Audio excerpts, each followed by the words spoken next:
opět vás zdraví Ludvikus. Co tady máme pěknýho? Logitech C170 webkamera. Pojďte mě. Opět náš krásně čistý stůl. Už to máme tak trochu rozbalený. Jo, nebo aspoň se koukneme, jak to vypadá celkově, že samozřejmě. Takže webkamera. Koupil jsem to za 300, takže od toho nic extra nečekejte. Klasický VGAčko, hej ho. To, že to má fotit 5 megapixel, tak tomu bych moc nevěřil. Nějaký mikrofon, který v životě nepoužijeme. A nějaký ksicht. Hrozný ksicht. Idiot, prostě namyšlený. Vidíte? Hoho. Hoho, no. Tak, máme zezadu. Tady dokonce i český povídání. Tak dále, tak dále. No. Tak to dáme.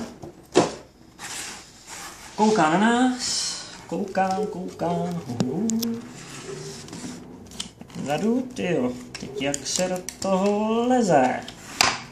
Tak bude nějaký takovýhle. Pacičky ven. Pacičky ven. Teda pojďme. Povídání, který v životě nikdy nebudeme chtít vidět ani kdyby jsme kilometr od tamtud jeli. Tak.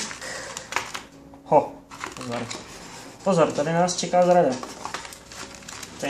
zrada. Ale my si s tím poradíme. Tak. A to zkusíme vytáhnout. Takhle. A pozor, takhle.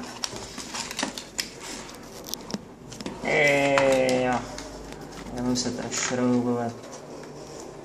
Já doufám, že půjde pořádně přichytit na ten monitor. Amatérský rozbalování. Káblík by měl mít zhruba 1,5 m. Klasický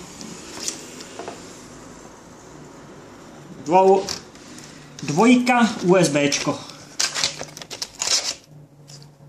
No. Dáme. Tak. Takhle to vypadá. Decentní vzhled. Myslím, že nic víc bych od toho ani nečekal. Za 300, že jo, co byste taky chtěli. A uvidíme, jak se to tam bude dávat na ten monitor. Prý má Logitech strašný uchyty. Tak si to hned na to lekneme, jak se to tady dává.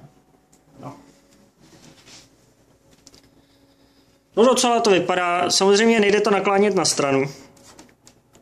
Jde to jenom nahoru a dolů. Ale myslím, že to bude naprosto stačit.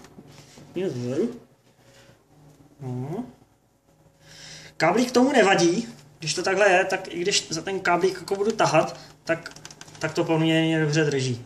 Jo, a káblík vám jednoznačně krásně vyjde až do počítače. Není problém. Mimochodem, v balení není vůbec přebalený žádný CDčko, DVDčko, ani nic jiného. A budete si muset software jednoznačně stáhnout z oficiálních stránkách Logitechu a budete si to muset nainstalovat prostě přes internet, jinak jste jako vyhořeli jako papír. Ani to rozbalovat nebudu, protože to ani číst taky nebudu. Takže to je všechno tak. Zase dáme všechno dohromady, tak jak jsme to rozbalili, aby jsme věděli, jak je to rozbalený. Takže 1,5 metrový kablíček, kamerka, 720p, povídání, nějaký bordel, ve kterým to bylo umístěný, vidíte, složitost nad složitostí, ale když to budu chtít dát zase zpátky dohromady, tak se mi to snad i podaří.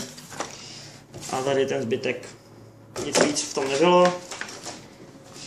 Cena 300, byla zlevněná, ale u Logitechu to stojí 500 korun. A ukážeme si pak, jak to natáčí a tak dále. Takže zase se s váma loučím a pro příště budu chtít představit něco teda jako lepšího, protože Když jsem představoval třeba ten Seasonic, ten 1000W zdroj, tak to bylo aspoň krásný pokoukání, ale tady není na co koukat, že jo.